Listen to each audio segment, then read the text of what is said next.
सभी गुरुमुखों को सा प्रेम जय सच्चिदानंद जी। गुरुमुखों, आज की श्री लीला हमारी श्री पंचम पातशाही जी महाराज की है। बहुत ही सुंदर और बहुत ही प्यारी श्री लीला। एक बार एक भगत अपनी लड़की की शादी का न्योता देने श्री आनंदपुर गया।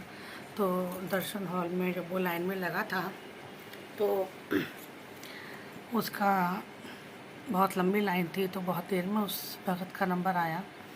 नंबर आने के बाद जब वो श्री गुरु महाराज जी के सामने खड़ा था, तब उन्होंने श्री गुरु महाराज जी से अरदास करी कि गुरुजी, मेरी लड़की की शादी है। तो श्री गुरु महाराज जी ने फरमाया, बोले सानू की। तो वो एकदम चुप हो गया, उसके कुछ समझ में नहीं आया। तो फिर उसने फिर अरदास की कि गुरु महाराज जी, मेरी लड़की की शादी है। तब भी श्री गुरु महाराज जी ने ये फरमाया कि सानू की। तो उसके कुछ समझ में नहीं आ रहा था कि गुरु महाराज जी ऐसा क्यों बोल रहे हैं, क्या बात है। तो महात्मा लोग जो होते हैं वो भी हमारे बहुत बड़े ज्ञानी होते हैं, बहुत तपस्वी होते हैं। वो जानते हैं कि हमें श्री गुरु महाराज जी से किस प्रकार से बात करनी है। तो उन्होंने महात्मा जी ने उस भगत को बताया कि समझाया कि भगत जी, आप श्री गुरु महाराज जी से ये नहीं कहें कि मेरी लड़की की शादी है। आप गुरु महाराज से ये कहें कि गुरुजी, आपकी लड़की की शादी है। तो फिर भगत जी की समझ में आ गया कि हमें क्या बोलना है श्री गुरु महाराज जी के सामने। तो भगत जी ने बोले स्वामी जी, आपकी लड़की की शादी है। तो श्री गुरु महाराज जी ने फरमाया, बोले तो तैनू की।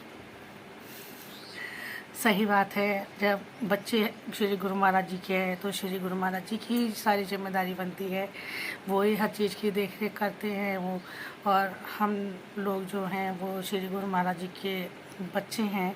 तो हम लोगों को किसी चीज़ की कोई चिंता करने की आवश्यकता ही नहीं है। जब साक्षात पारब्रह्म परमेश्वर हमारे पिता बैठे हुए हैं, तो हम तो वैसे भी निश्चिंत हैं कि श्री गुरु महाराज जी हैं ही हमारी देख रेख करने के लिए, हमारा घर और परिवार की रक्षा करने के लिए श्री गुरु महाराज जी हैं। सिर्फ भाग टोल श्री गुरु महाराज जी के हाथ में देने की देर है। फिर अगर जिम्मेदारी श्री गुरु महाराज जी उठा लेते हैं तो हमें कोई डरने की या किसी चीज़ की कोई बात ही नहीं है। लेकिन सिर्फ गुरु महाराज जी का 5 नियम का पालन करना है जो श्री गुरु महाराज जी ने हमें बताया है। अगर बच्चे माँ बाप के कहने में चलेंगे तो माँ बाप हमेशा ही अपने बच्चों का ध्यान रखते हैं। लेकिन हम बच्चे इतने वैसे हुए हैं नकारा कि हम ध्यान नहीं, गुरु महाराज जी का नियमों का पालन कर नहीं पाते, 2 घंटा भजन कर नहीं पाते।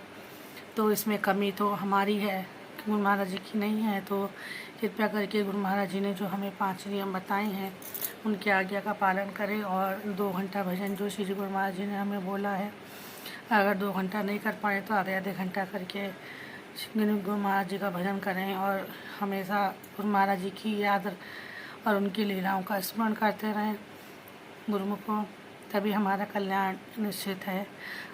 मिलते हैं अगली श्री लीला में। और हाँ, कमेंट बॉक्स पे जाके जय सच्चिदानंद जी ज़रूर लिखें।